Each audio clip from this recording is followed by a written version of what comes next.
Perfect. Well, hello everybody. Today I'd like to give you a speech regarding acute mountain sickness.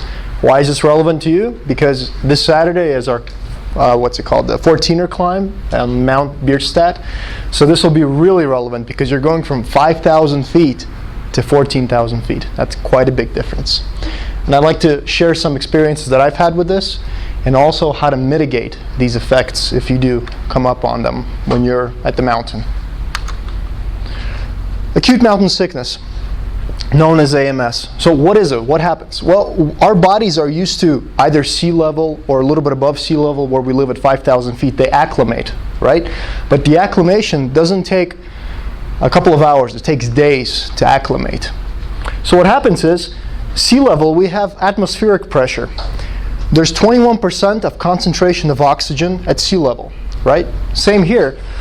But at sea level, you have 760 millimeters of mercury, barometric pressure. So there's a lot, that pressure is pretty big. But when you go up, for example, at 12,000 feet, you still have the same concentration of 21%, but the pressure is now at 480 millimeters. So the pressure has lowered. Well, how does that affect us? Why does that give us sickness? In essence, there's 40% fewer oxygen molecules when you take in a breath. So you have to breathe harder to get those extra molecules in. In essence, your body is forced to react. So whatever it is you're doing, at that moment, the body is forced to react. And if you do too much at the time, your body won't be able to react and you'll have some symptoms, which I'll talk about. So as we get here, what are the symptoms? If you go high into altitude pretty quickly, a couple of things will happen. Here are the easily identifiable symptoms. First, you'll be quickly winded. You'll be taking a couple of steps and you'll be doing this type of thing.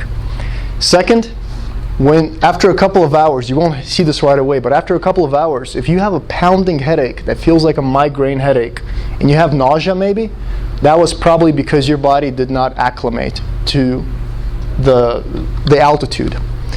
And third, if you go to a higher place and you feel lightheaded, a little bit lightheaded, that means there's probably this thing that's coming on. Now, AMS affects everybody differently. Some people are more prone to it, some people are not. Young people, for some reason, are actually more prone to have this than older folks. There's one other thing, I don't want to scare you because a lot of people don't suffer from this. We're talking about like Everest stuff here. But there's also a hidden effect, the stuff that you can't really see right away. Because of the low pressure as you go up, for example, people that climb Everest or 20,000 feet, the low pressure causes fluid leakage to occur in your lungs and in your brain. So in essence, after a while, you get something that's called pulmonary edema and you drown. You drown and you die. Anyways, not at 14,000 feet, folks. Everest heights, okay? Don't worry. How do you mitigate AMS? Because it's terrible when you have it. There's a couple of things you can do. When you're up there, since you have less oxygen and carbon dioxide builds up because there's less oxygen to move it out, you have to breathe faster and deeper. You almost have to hyperventilate out there. What you do is you inhale through the nose and you exhale through the mouth. Inhale oxygen through the nose, exhale carbon dioxide through the mouth so you don't have a large deposit of it.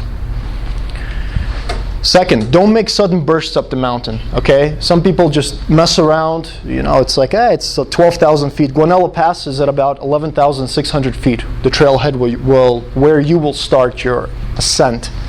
So it's pretty high. Just take it easy, take it easy. If you feel symptoms, stop and rest. Okay, get your breath going. Don't just rush through. Drink enough water. When you're going up the mountain and it's a nice day, you kind of sweat, you don't really want to drink that much. But drink water. Don't just bring one bottle, okay? Bring more than just one bottle of water with you. Finally, there's a magic pill. You probably don't need it for a 14er, but if you're doing bigger treks, it's called Diamox. What it does is it regulates the way your kidney helps the excretion of carbon dioxide. In other words, what it does is it speeds up the acclimatization process in your body in about 12 hours instead of the regular 36 hours. But you probably won't need to take this.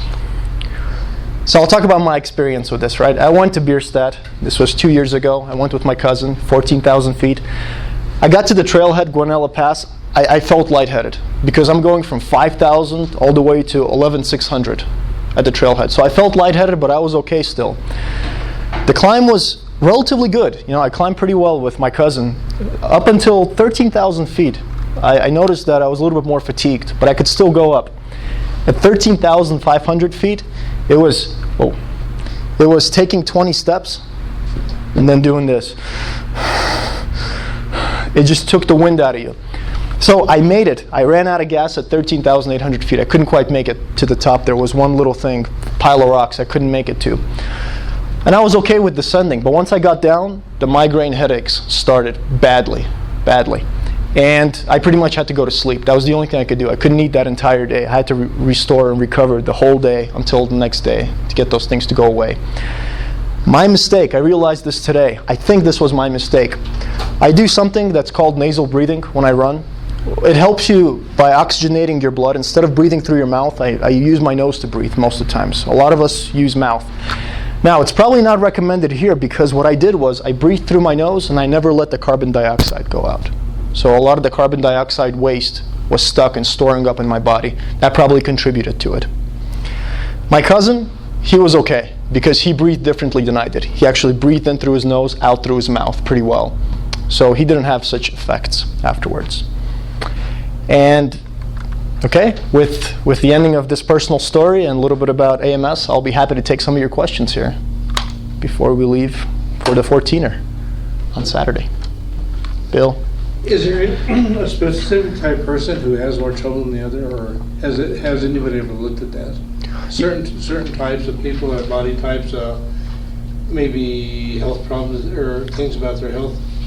Oh yeah, the people that are more asthmatic, stuff like that. Yeah, oh yeah, definitely, of course. People that are more athletic, also, especially cardio-wise. I mean, if you got a bodybuilder going up there, I'm sure they're going to have issues. But if you've been doing runs and your heart rate is, you know, moderately slower than the average one, you're probably going to do better than the person who's out of shape.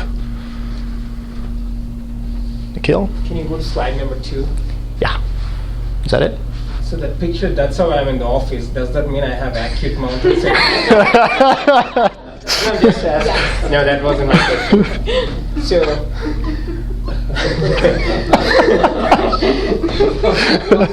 that's good.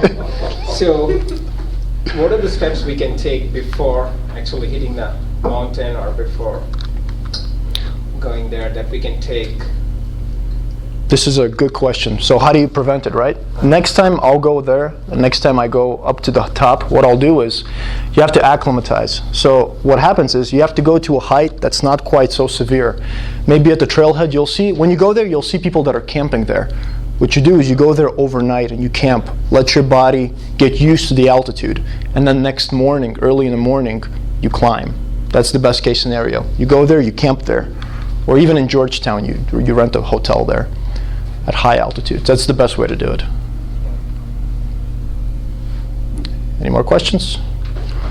Okay, so remember these tips, all right? Diamox for pills, but you probably won't need them. But breathe through your nose, out through your mouth. Don't forget that. And breathe hard. How many people suffer, do you think? I mean, you said it affects some people, doesn't affect others. It's a little bit hard to tell. Do you have any statistics on half the people, a third, anything? I think people from Colorado definitely suffer less, but people that go there a lot of them are out of state too. They'll come from, you know, they live at sea level. Flying from New York, it's not going to be. Oh, 14,000 feet elevation difference in one day. That's got to be a killer. So yeah, I don't have specific information, but that's about it. Cool. Thank you.